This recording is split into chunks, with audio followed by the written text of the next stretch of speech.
Good evening, everybody. Among us, there is a dignitary who teaches enthusiastically to the students, and I would like to mention the person, biology professor, Mr. Mauli sir. Please come here and deliver the speech. There is no barrier. There is no barrier of the language today. You can use Marathi, Hindi, and English.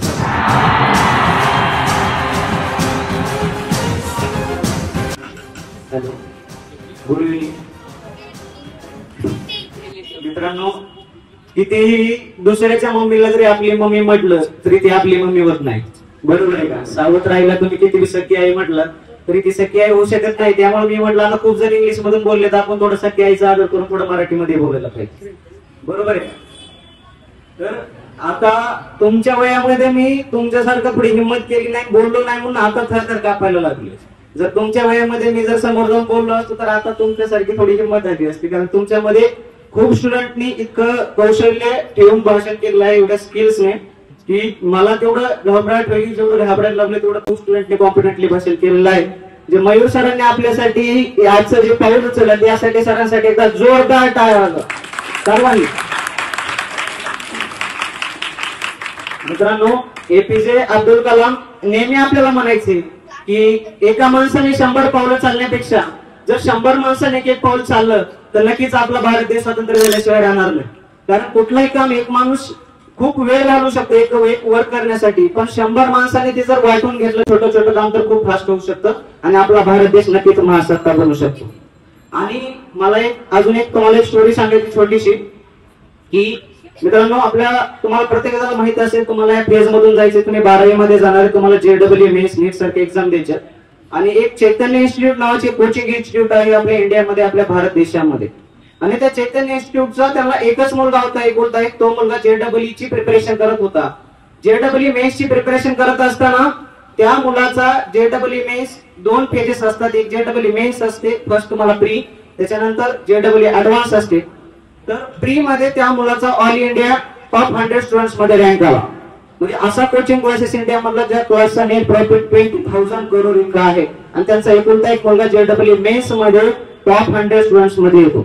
ती इतकी मोठी त्यांच्यासाठी एक आपण जे म्हणतो इतकी मतलब मला तर वर्ड फुटत नाही, ते त्यांना असं थोडं भारी वाटायला लागलं की त्यांचा मुलाचा एवढा भारी रँक आलाय. त्यानंतर JEE ऍडव्हान्स मध्ये थोडासा गॅप असतो JEE मेन्सच्या नंतर. तर त्याची प्रिपरेशन करत असताना पहिल्या ज्या 100s मध्ये येतात त्याच्यामधला कोणी फर्स्ट येऊ शकतो, लास्ट येऊ शकतो, पण जनरली टॉप 100s मधले तर जे ऍडव्हान्स मध्ये सिलेक्ट होतातच. तर त्या मुलाची प्रिपरेशन करत असताना ज्यावेळी JEE ऍडव्हान्स एक्झाम आली त्यावेळेला त्या मुलाने ज्यावेळेस 5 दिवसावर एक्झाम आहे त्याच्या आधी फाशी घेतली किंवा सुसाईड केली.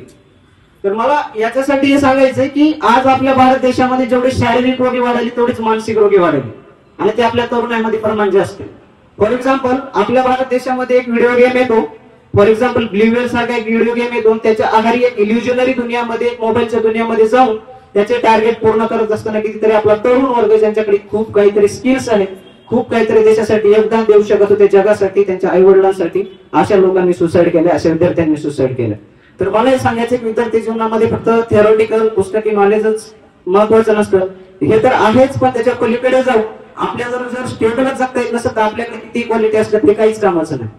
तुम्ही याच्यामध्ये आणि स्पीचेस कॉम्पिटिशन घेण्याचा उद्देश म्हणजे तुम्ही पाहत असताल UPSC सारख्या प्रिपरेशन करणारे एक्झाम्स असतील किंवा इथले जे मेट्रो वर्ल्ड आहे, जे IT वर्ल्ड आहे, तुम्ही कुठे बी जॉबला नंतर तुम्ही इंटरव्ह्यू द्यायला जाता तर फर्स्ट तुमची पर्सनॅलिटी चेक केली जाईल.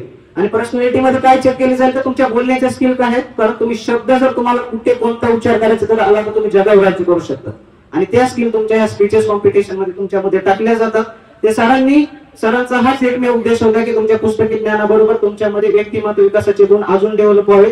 त्याबद्दल मयूर सरांचे मी पुन्हा एकदा आभार मानतो. आणि सर, आपला हे फक्त क्लास नाही, कारण आपण भाग्यवान आहोत, आपल्या या कल्चरल हिस्ट्री असलेल्या भारत देशामध्ये जन्माला आलो आणि इमर्जन्स सारख्या इन्स्टिट्यूट मध्ये आपल्याला टीचिंग बरोबरच व्यक्तिमत्व विकासाचे देखील धडे दिले जातात.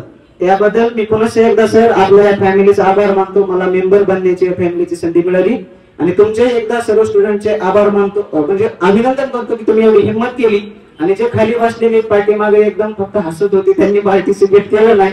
अशांचं काय की मी गॅरंटी देऊ शकत नाही, पण ज्यांनी पार्टिसिपेट केलं ते नक्कीच जीवनामध्ये तुम्ही फक्त एज्युकेशन मध्येच नाही तर तुम्ही लीडर म्हणून कुठल्याही फील्डमध्ये तुम्ही टॉपला जाऊ शकता. एवढे बोलून मी थांबतो. धन्यवाद सर. Thank you so much.